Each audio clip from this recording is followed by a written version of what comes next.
हाय मुलांनो, तर आता आपण नेक्स्ट लेसन बघणार आहोत. Chapter number 4 our school. आमची स्कूल म्हणजे शाळा. हा आता आपण लेसन बघणार आहोत. We love coming to school.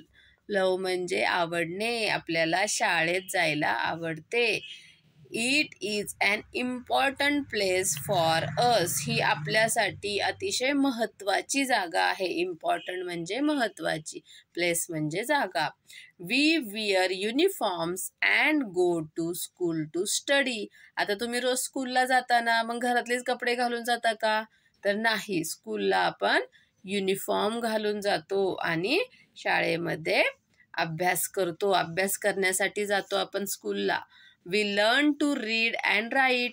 जेव्हा आपण छोटे असतो, लहान असतो, तेव्हा आपल्याला काहीच लिहिता वाचता येत नसतं. आपण स्कूलमध्ये जाऊनच लिहायला वाचायला शिकतो. लर्न म्हणजे शिकणे, रीड म्हणजे वाचणे आणि राईट म्हणजे लिहिणे. We also learn to draw, paint, sing and dance. अजून आपण फक्त शाळेमध्ये लिहायला आणि वाचायला शिकतो का? तर नाही, आपण ड्रॉ करायला शिकतो, चित्र काढायला शिकतो, पेंट म्हणजे कलरिंग करायला शिकतो, सिंग म्हणजे गाणी म्हणायला शिकतो आणि डान्स म्हणजे नाचायला शिकतो.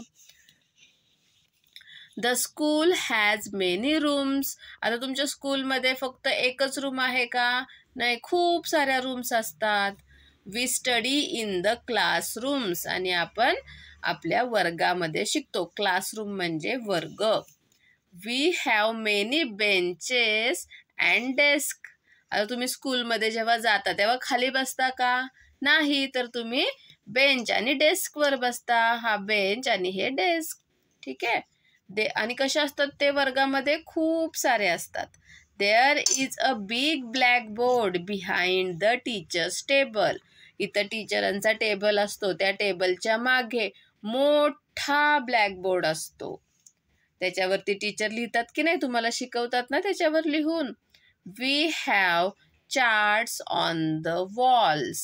तसेच आपल्या वर्गाच्या भिंतीवरती असे वेगवेगळे चार्ट्स लावलेले आपल्याला दिसतात.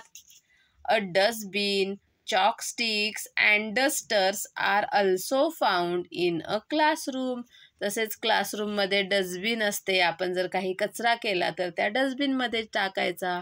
चॉकस्टिक म्हणजे चॉक, खडू असतात ज्याने टीचर ब्लॅकबोर्डवरती लिहित असतात. आणि डस्टर म्हणजे ते लिहिलेलं पुसण्यासाठी जे वापरतात त्याला डस्टर असं म्हणतात. तर हे सर्व आपल्याला आपल्या शाळेमध्ये, आपल्या वर्गामध्ये दिसतं. We like to keep our classroom neat and tidy.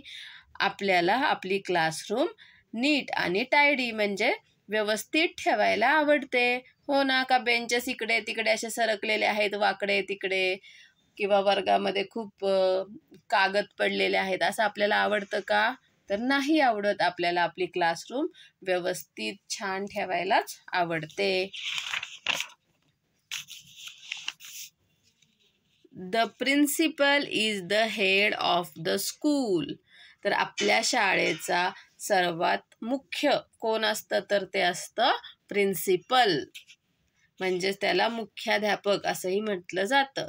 The principal guides teachers and students. तर हे जे प्रिन्सिपल असतात म्हणजे मुख्याध्यापक असतात, ते शिक्षकांना आणि विद्यार्थ्यांना मार्गदर्शन करतात. The library has many books. तर आपल्या शाळेला लायब्ररी सुद्धा असते. त्यालाच मराठीमध्ये ग्रंथालय म्हणतात, म्हणजे ज्याच्यामध्ये आपण पुस्तके वाचायला घेऊ शकतो. तर त्या लायब्ररीमध्ये खूप सारे पुस्तकं असतात. The librarian looks after the library. आणि मग त्या लायब्ररीमध्ये एवढी सगळी पुस्तके असतात. मग कोणी कोणतं पुस्तक नेलंय, सर्व पुस्तके व्यवस्थित ठेवण्याचे काम जे आहे तर ते लायब्रेरियन करत असतात. आपण त्यांच्याकडूनच पुस्तक घेऊन जातो आणि परत त्यांनाच पुस्तक ते आणून द्यायचं असतं. There is a staff room for teachers. सर्व टीचरांना जेव्हा ते शिकवत नसतील तेव्हा बसण्यासाठी स्टाफ रूम असते, किंवा ते तिथे जेवतात सुद्धा. Here they correct students work. आणि तिथे ते विद्यार्थ्यांनी जे काम केलेलं आहे, म्हणजे जे वह्या काय चेक करायच्या असतील, पुस्तके चेकिंग करायचे असतील, तर ते त्या क्लासरूममध्ये करत असतात. The school has an office for managing all the work of the school. शाळेचे सर्व काम बघण्यासाठी शाळेचं एक ऑफिस असतं. The clerk and peons are seen here.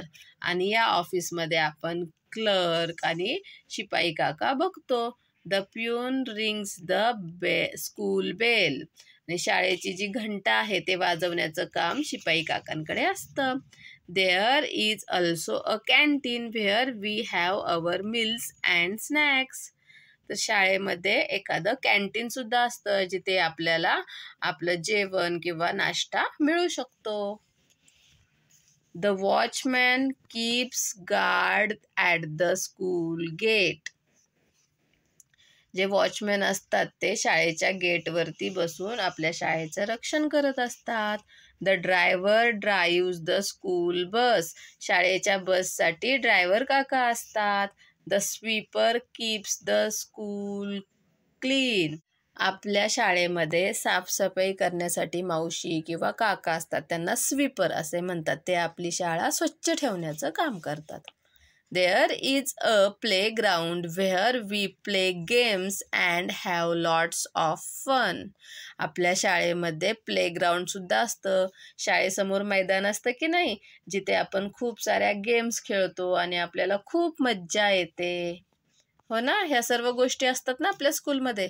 Classroom activity. Tick write the things you do in school. शाळेमध्ये तुम्ही ज्या गोष्टी करता तिथे असं राईट टिक करायचं आहे. आता ही मुलगी काय करत आहे, तर रीडिंग करत आहे, वाचत आहे पुस्तक. तर शाळेमध्ये तुम्ही हे करता ना, म्हणून तिथे राईट टिक करायची. आता ही मुलगी झोपलेली आहे, तुम्ही स्कूलमध्ये झोपा काढायला जाता का, तर नाही, म्हणून तिथे आपण टिक केलेली नाही आहे. आता ही मुलगी काय करत आहे, पेंटिंग करत आहे. तर हो, आपण ही गोष्ट करतो.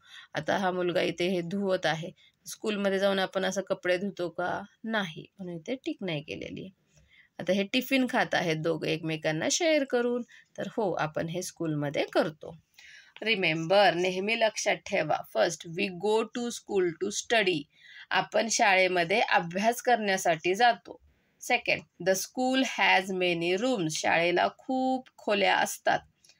3. We study in the classroom. आपण वर्गामध्ये अभ्यास करतो, वर्गामध्ये आपण शिकतो.